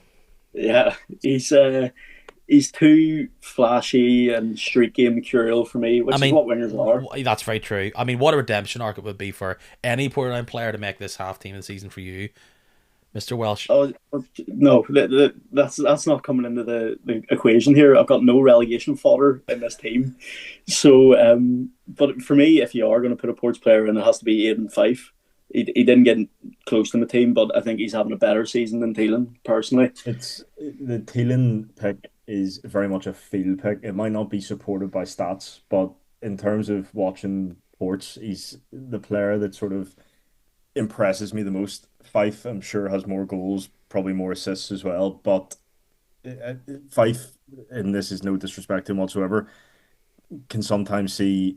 Fife is not Ronaldinho. He is not Mbappe. He is someone that, through fitness and through positioning, gets in the right place. Like I've said a few weeks in a row here, he's never struck me as someone that is a striker, but he's scoring goals playing the striker position. And he's clearly been a key player. Like the first thing all of us did going into this project was look at teams and how little they've conceded and go, right, we've got to make sure to consider them and look who scored the most. And Eamon Fife's up there when it comes to the rankings, but he doesn't make my team either. To finish off my midfield three alongside Dylan Boyle, who, like I said, breaks down play, gets a few passes off. Ben Wiley was a really strong consideration, but in the end I felt as though there was one other player who did that kind of similar position a lot better. It's Will Patching. Maybe it just hasn't been the dominance week to week. What I like about Wiley in the sense that he can pick up the ball, turn on a penny, feed players. He's got a few goals recently. I didn't really see that at the start of the season. Patching can he has got a whip of a right foot in, and he's been the man that's really the connective tissue. In the same way Randall has been at times forlorn, Patching's that man. He came in with a massive reputation, and I think that's a very strong three of Dillon, Randall, and Patching in my midfield. Patching was a sucker Patching toss up for me. I think if you ask who is the best player in the league, not who's having the best season, who is the best player technically as an all-round footballer, I think it's probably Will Patching. What a signing that is for Coleraine. What a player. He just hasn't done enough to catch the eye, if you know what I mean, to justify his inclusion in my team. But in terms of who is the best player, it's probably him or Joe Cooper. So I'm looking at your teams here. I have a back line for you, Joe. I have Hale at the base of this midfield. Like, we didn't really talk a huge amount. What is it about Hale this season in particular that you feel performance-wise has been good? I feel he's been consistent in that position. He's in a time where a team has struggled a lot with injuries and sort of transition new players coming in. You really do need that sort of consistent spine through the team. We've obviously talked about Keeney. I think he's the one in the midfield, as he always is, that just keeps that consistent level of performance. There was a point throughout the season there where he kind of, there's a bit of a complaint about Hale that he sits too deep sometimes and he doesn't get forward enough. There was a point in the season where he was getting forward a lot more. Due to injuries, he's having to maybe drop back deeper than some fans would like. But amongst that consistency, there's also been moments of pure class again in terms of showing this is the level of player that Hale is. As I say, he maybe is my Chris Jones pick. I don't know if many people will agree with me on that one, but well, he didn't make my team. As I said, I have my three in midfield. You've went Hale at the bottom, James Thielen going from right. Who else are we kind of filling out this weird 1-4?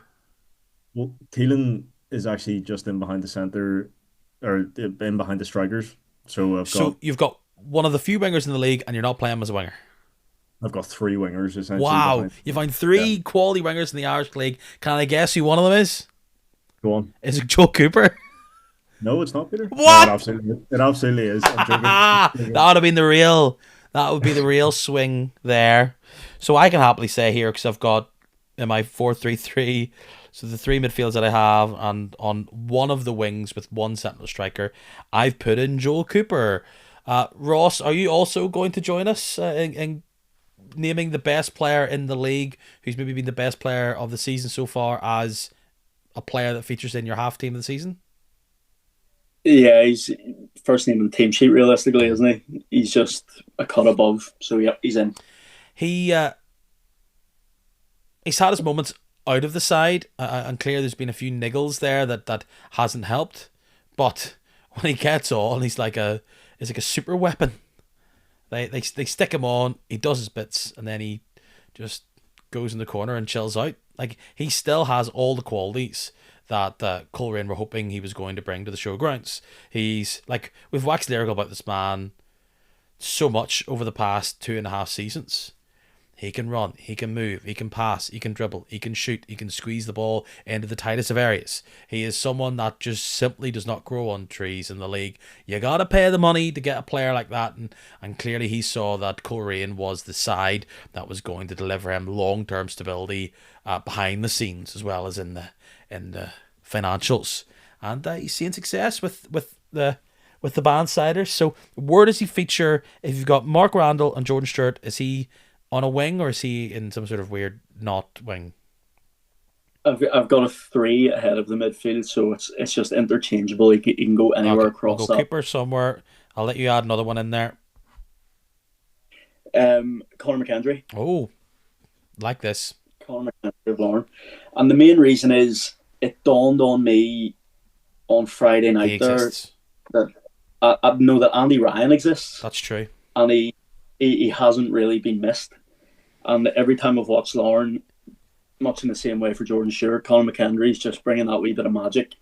And even if it's not reflected through the goals or the assists, he's putting the fear of God into defenders. That's opening spaces up for other people.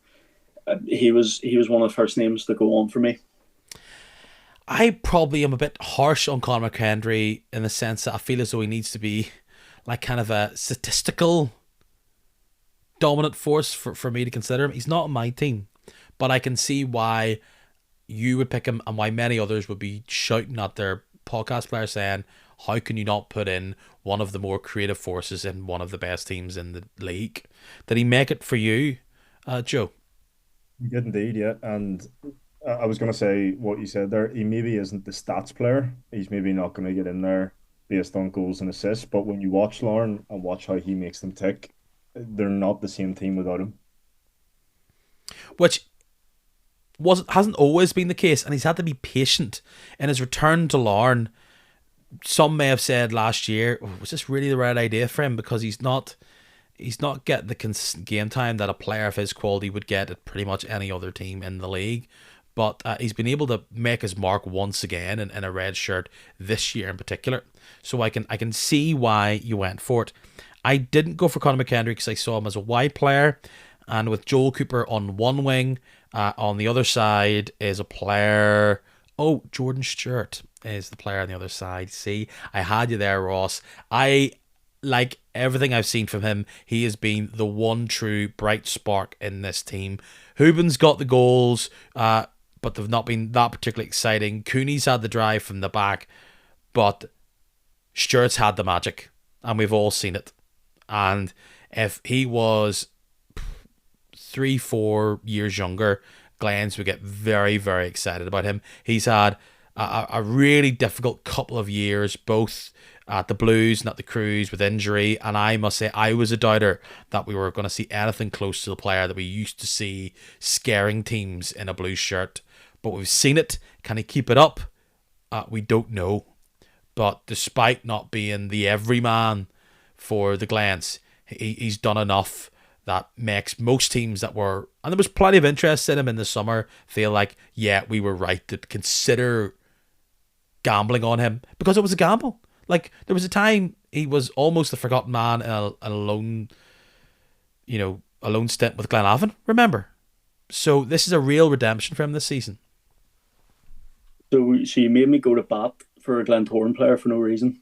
I feel. Hey, I'm not here to do your job for you, mate. All right. I feel dirty, but yeah, you sometimes you look at the Blues and you think, Jordan Stewart would be perfect here, just almost like a bit of a Joel Cooper replacement. Like, I totally agree. Just someone to break up defenses and stuff like that. And listen, it's easy to say now that he's went to the Glens and had a decent half a season, but he's a big miss for me. And the Glens, like that signing was laughed at. That's an old Jordan Stewart. He can't say fit. There's videos of him slagging off the Glens. Like, it was easy to laugh at that move, but it's played off dividends now. Would you swap Callum Morrison for him, even at the age that Jordan Stewart's at? I know he's not a 40-year-old like you may claim, but he probably doesn't have as much track in front of him as much as he has ran, let's just say. That's a hell of a question. I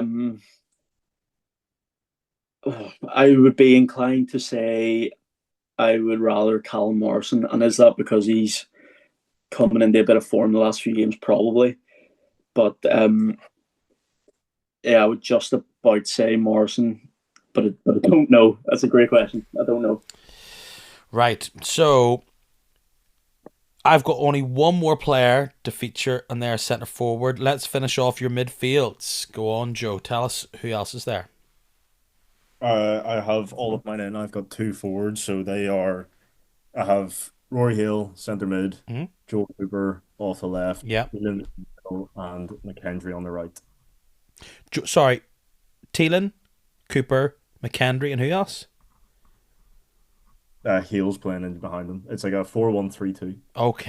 Okay, so we've got two strikers still to go. You've got one more then, quote-unquote, midfielder, attacker, whatever you call them, Ross, to fill out before your centre forward. Who is it? I've stuck Fraser Bryden as part of that three. I didn't go for it myself, clearly. I think you're reaching ever so slightly. But, I mean, when this guy's on the ball, he's a bit of a difference maker. Yeah, he gets in on just goals alone, especially when if he's playing for Corey and Lorne and he's got that many goals, you put him in. The fact that he's playing for Crusaders who can't buy a win at the minute and he's still banging them in. And yes, it's in big bursts. He seems to score a hat trick and then not do anything for a few weeks, but he's still scoring a hat trick, so he has to go in goals alone. I haven't went for him, legit, because I think there's a touch of what I said with Fife, in the sense that I think, yes, the goals have been there, but I just haven't seen the same skill and difference making ability that I would see in other players. He is always going to be compared to Offord long term, regardless of where he goes or if he sticks with the Crews, just because of where he plays and the impact he's had in this team. But he has been really hot and cold, and I actually just don't think he impacts games as much as he probably should. Now, the striker I've picked probably doesn't impact games in the same way either, but I can see it. Haven't went for it. Joe, is he in your team? He is in my team, and they kind of go against what you're saying there.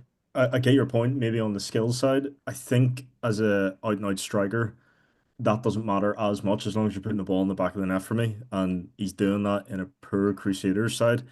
In terms of not being a difference maker, again, I think that comes down to the side itself. Some of those goals could easily have won them games, but the defense is just that poor in that Crusader side. There's obviously talks and rumors of him maybe moving. It would be interesting to see if he's in a better side. Is he still scoring those goals? Is he then looked at as a difference maker? Outside of outside of teams in the quote unquote bottom six, I don't know if he's starting for a lot of the teams. I know he's got all these goals. I do. But I don't know if he is going. He's definitely not going in Linfield. I think, based on his performances, I don't think he's starting for the Blues. But maybe that's a Linfield striker problem. No, he doesn't. I think he doesn't get ahead of Fitzy or a fit Kieran Offord, so that's fair enough. Okay, so if Fraser Bryden is in both teams, that leaves us all with just one more player to fit in. Yep, one striker left for me. Yep, same for me. And we all picked the same player. Based off what you said just there now, I'm going to say maybe not. Okay. I've went with someone that probably people think is a bit boring and think I've done it based on stats and based on heritage and based on where they are in the league. I've went for Shevlin. I think still he is a player who can get all the goals that he still needs to. And I think what's more impressive about the fact that he's got all these goals is that, yeah, of course, he's got better players around him. That helps. But there's been plenty of other mouths to feed. And yeah, he's had these weird moments, be it through injury or just the way the teams need to be set up. He hasn't been starting every single game, full stop. But he just gets in the right places and can push a man off. And, he is currently, if I look here, he's second highest goal scorer in the league. Only 2 behind Fraser Bryden. I think if you were to really back anybody, that's a striker, so forget the Joel Coopers and all that type of stuff. If I was to back anybody, I would feel a lot safer betting on Matthew Shevlin being the top goal scorer come the end of the season than maybe even Cooper and others around him. Yeah, I thought you were talking about Ben Arthurs, so I also have Matthew Shevlin. I also have Shevlin. Oh, so you flip reversed it then. The thing with Shevlin, it's just the consistency of him as well. Like, I know we're only talking about half of this season so far, but he just consistently does it. And as you say there, with the likes of Cooper coming in, who can easily take up all those goals, he's still chipping in and he's still making a real difference. However, on Arthur's, I did consider him. I don't know if either you two also did, but I did want them to go into my team, but I just felt like I couldn't over Shevlin in the end. No, that's where you have to pull they haven't been that electric week in and week out that you can discount the fact that, look, Shevlin scored more goals as well as just being an overall better player, having played bigger games. You know, you guys have backed Fraser Bryden because he's scoring goals in a per team. It'd be harsh to say Bangor are a per team. They're a lesser team in this division. But, you know, he's been able to be a big man and he's been an important player for them. I think that's what it is for me, in that he is he's in a side that there isn't too much expectation on. He's a real hassle for all centre halves really in the league. He's a nightmare to deal with. He's popping up, he's scoring goals, and he's been a real surprise. But as I say, when it comes down to it, in the end, it was Shevlin was getting that over him. Yeah, the impressive thing about Shevlin is that he's so aggressive in the box this year. Yeah. Yes, he ghosts in, but he also is able to fight off a defender, and he just hasn't been gifted goals in the same way. Some of them have been that, but I just know these moments he has really fought to get the ball, and he's still as deadly as many others. Like, I thought you were going to say Fitzpatrick here, to be fair. No, I don't think Is the Fitzy Renaissance, was that exclusively to just February to April earlier on this year, last season? But what a few months it was, to be fair. For me, Fitzy's the kind of player where he'll run the channels for you and he'll score goals. And outside of that, he doesn't affect the match too much. So when the goals dry up, it's kind of hard to just, not that they've massively dried up, but when they dry up to an extent, it's hard to justify putting him in. I think Offord's kind of taken his spotlight up to the point he got injured. So I couldn't justify putting him in this year. Yeah, as much as Lorna are doing the bits, there's no real one striker that you say is, wow, he's the main man. That, like, even they are picking between them. Like, Tiernan O'Connor's been somewhat given the brass string to run with it. But as you said, they're probably more reliant on McKendry than it would be Offord or Lusty or anybody other. So overall, I think strong teams.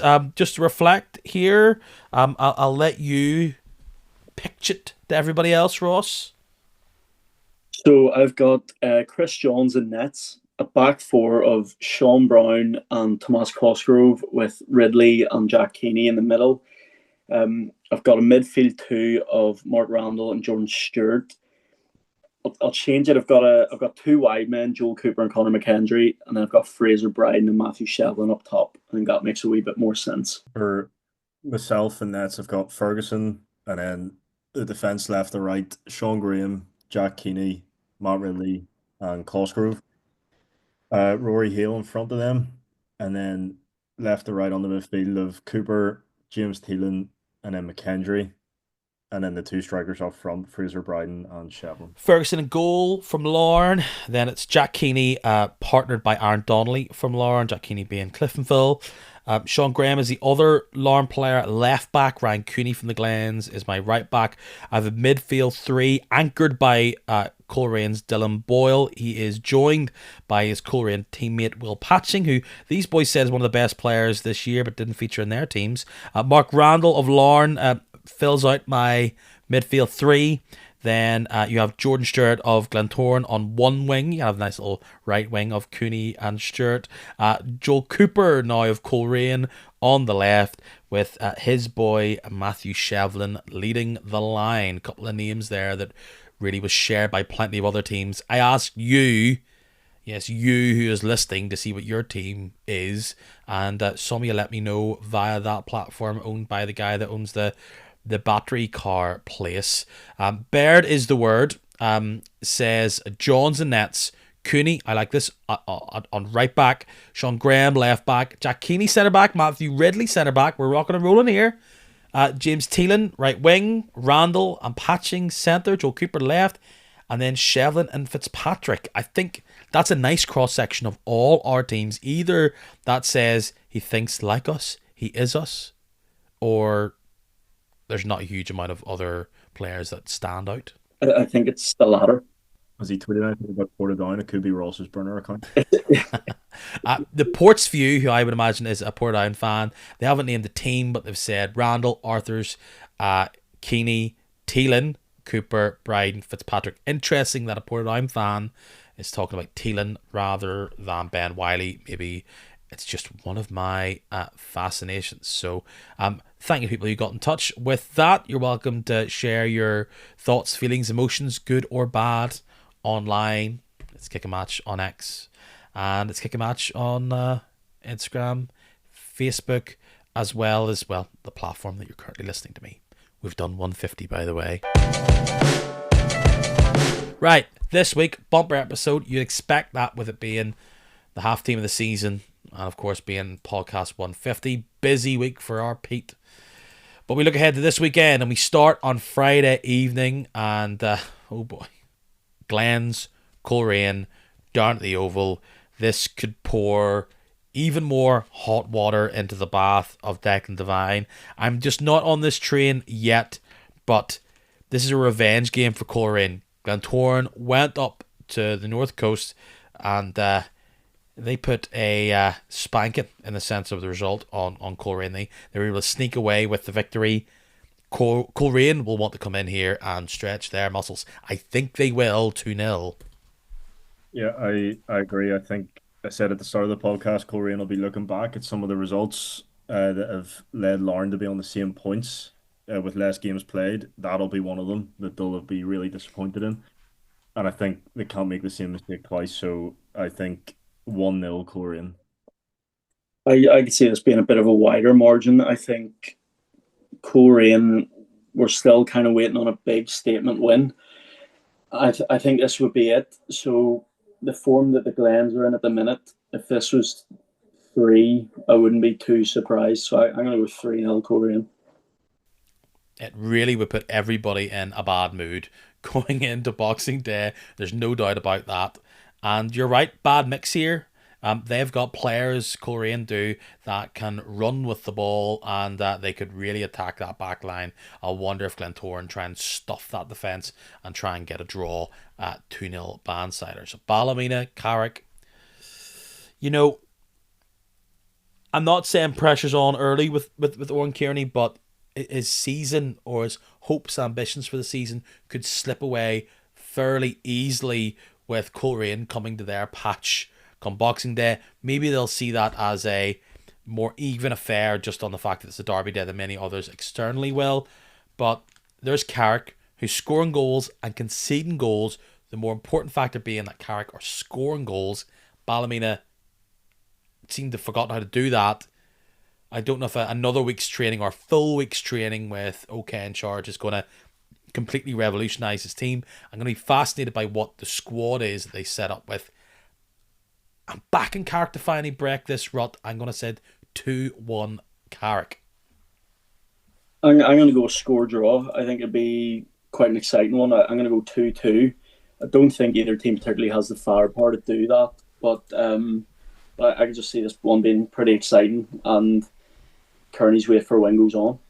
I think you talk about new manager bounce. Obviously, they didn't get it in the last game against Ports, but I think it'll be one of those ones where it might not be the best performance from Ballymena, but I think they'll come through 2-1. What's interesting here is that if Carrick win, they will go ahead of Ballymena in the table on goal difference, but they'll also have 2 games in hand. So it's not exactly a 6-pointer. Of course it's not. But when it comes to being dragged down into the lower reaches of the table, this is one of them. This is a big Skeletor hand reaching up to the Sky Blues, and if they lose, they're going to yank them back down. But of course, a victory here, they're flying. They're easy. Everything feels all right. But this could feel like it gets a lot worse before it gets better for Ballymena. And I just think this is all game by game. And it is at home, of course, but that hasn't particularly meant much outside of the odd shock result under the lights against shell-shock teams. Bangor Cliftonville, I like this. Cliftonville go back to the scene of the crime from the very start of the season, where Bangor introduced themselves as the upstarts that they have been this season. I think they could all come crashing down to earth. I think this is a 2-3-1 victory for Cliftonville. I agree. I think, as we said, Bangor have sort of teetered out a wee bit and sort of maybe found their level, and Cliftonville, on the other hand, have really pushed on. So I'm thinking 2-0 Cliftonville. Yeah, exact same reasoning for me. I think Cliftonville have sort of found a groove now. I don't think it'll be comfortable, but I think maybe like a 2-1 or a late 1-0, something like that. What people forget about that first game is that Cliftonville actually looked comfortable enough outside of Bangor surprising them and being able to capitalize on the moments of pressure and those times in the games where Cliftonville lacked a bit of concentration or discipline. This Cliftonville side are a bit more milquetoast in the sense that they are well better trained. They seem fitter, more organised, and I think they were passing the ball as much as you can nicely enough on that Clanny Boy pitch at the start of the season. It could be blowing a gust on Saturday, but I think if they keep their nerve, keep their calm, what's that, 8 goals across 2 games, I think they should be able to get a victory here over in North Down. Cruise Larne, oh dear.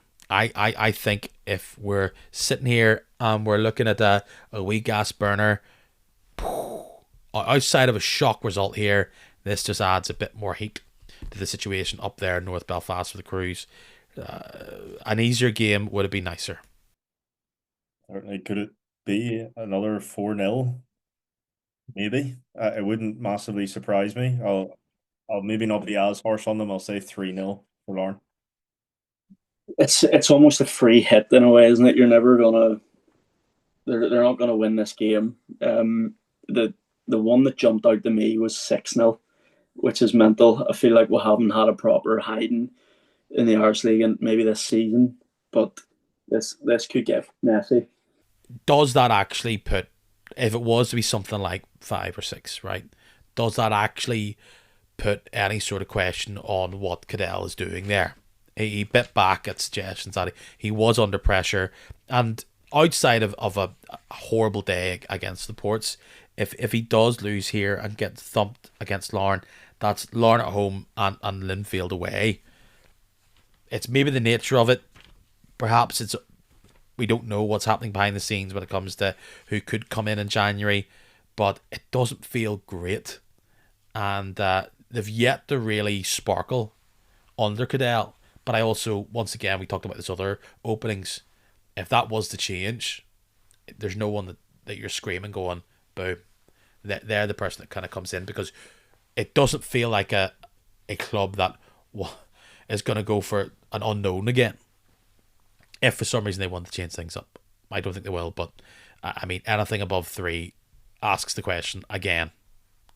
I think we talked about it many times in this podcast. It's clear that it's a rebuild for Crusaders, and results like that happen. Especially to the teams that are winning the league. I think big shock results can happen. I don't think you can be too reactionary on them. I think I could see this being like a 0-0 for a long time, but I think this is a really bad matchup. I just, as much as they have these swift players at the top end of the pitch, it's at the back. It's like a young player and a wing back that's playing back there for Crusaders. The players that Larne have should be able to tear them asunder. I'm weirdly going to say this is going to be a surprising just 1-0 to Larne, but they'll definitely get a victory. Interesting game here. Swifts against Portadown. I checked the table, and I'm checking it twice here. If Portadown win, now the Swifts have a game in hand over them. If Portadown win, they leapfrog Dungannon Swifts. What is happening? Yeah, it's in there. I mean, you were saying earlier in the podcast that Dungannon look like they're making their own wee mini league in 6th. I suppose they'll have a game in hand on them still, but it's a game going into that Dungannon will just know they need to win, because they will not want, even if it is just optics of Portadown going above them for now, it can't stay that way. Well, like we talk about it there, if Portadown beat Dungannon, they've then got Glenavon at home on Boxing Day, I think. Yeah, at 6 points. This team, like, it's not where they were last year, right? But for all the talk of crisis and frustration that you hear online for Portadown fans, that's pretty good. I could just really do without it. I could. A happy Christmas you would like. Well, what do you think? I I think this is going to be 3-2 Portadown. I always get it wrong with this team when it comes to results, but I can kind of see this being a Dungannon have been bad at the back recently. Portadown have got a bit of confidence. Two clean sheets at the back. Can they keep it up? I don't think they will, but they just could have that wee spark to maybe score later on from a set piece. I'm going to give it to Dungannon just because they're at home, and I don't think Rodney will let a repeat of that game near the start of the season happen. No karate They kicks. were down to 9 men, so there is that aspect of it being a freak result. But I just think that that can't happen again if Dungannon want to be a serious football team this year. I think 2-2. It's one of those where there is so much on this game that everyone will end up being disappointed and nothing really changes in the league. Yeah, it's one of those for Dungannon. Just the way they've been in recent times, they probably feel as though they should have the ability to beat a team like Portadown, and maybe based on skill, they should. But yeah, could be an interesting one there. Glenavon Linfield. What a banana skin this is. 100%. Best away day in the league for me, but it's just got tricky written all over it. I think recently Glenavon have threatened to get results. By the way, what makes it the best away in the league? That's It just interesting. is. It just is. It's a good stand. I feel like it's always a good atmosphere there. The burgers are quite good. I find. I like it. It's all vibes at Moorview Park. Well, is it going to be good vibes come the end of the game? Is Cal Morrison going to be sitting there trying to take a penalty with the game poised at 1-1 with 3 seconds left in the clock? Is he going to score in a big moment like that, or is this going to be another memorable, frustrating afternoon? Good vibes will prevail in the end. I think it could be a frustrating first half or so, but I think we definitely should have enough to pull through in the end. I think it'll be like a late boom boom 2-0. Do you agree, Joe?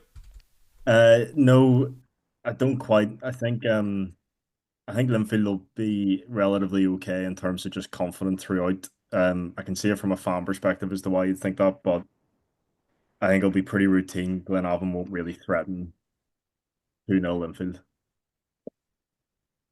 I'm going to say 0-0.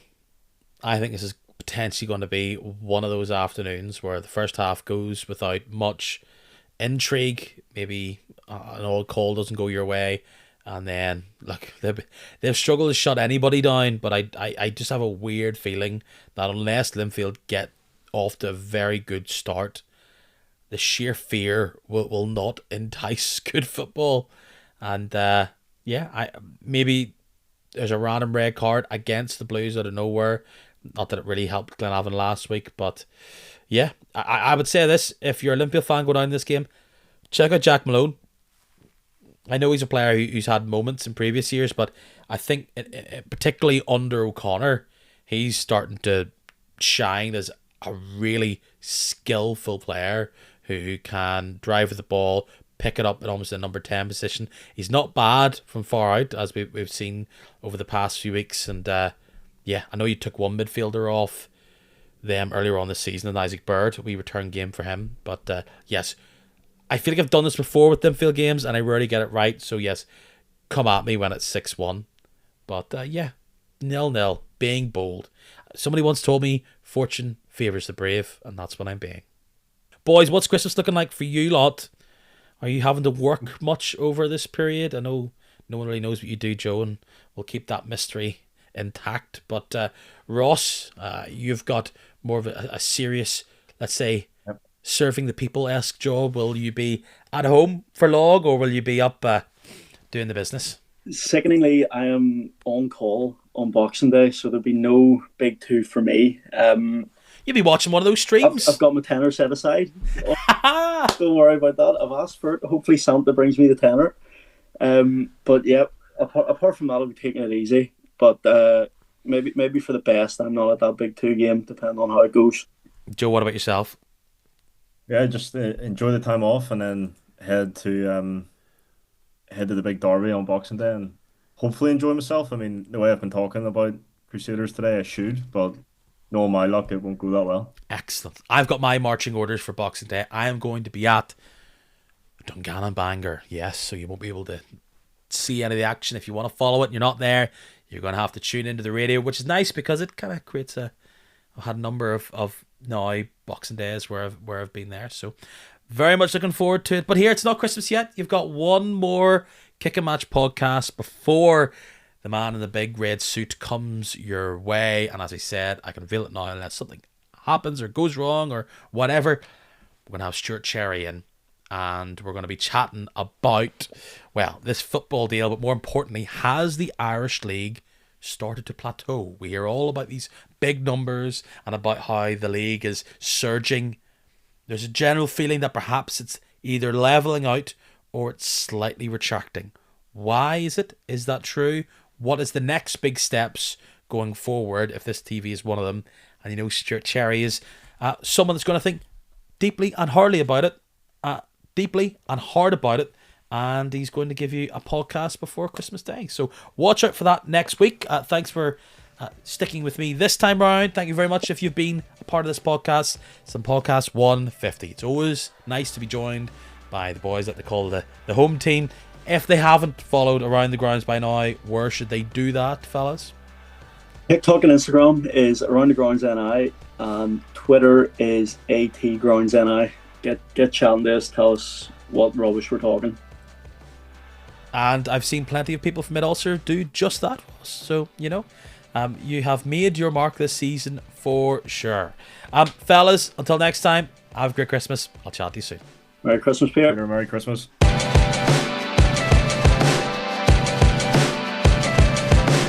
Got to catch them all. And with this podcast, that means a lot. 150, not one of the big O's, I guess. Doesn't feel that long ago since it was 100, but clearly that was 50 episodes.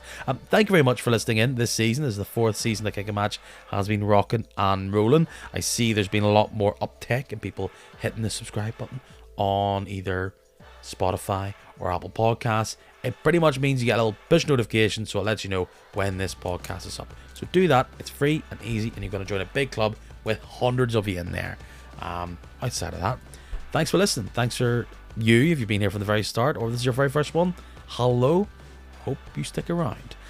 Enjoy the cold, enjoy the winter, enjoy the work do, and don't do anything I wouldn't do. All the best. I'll see you soon.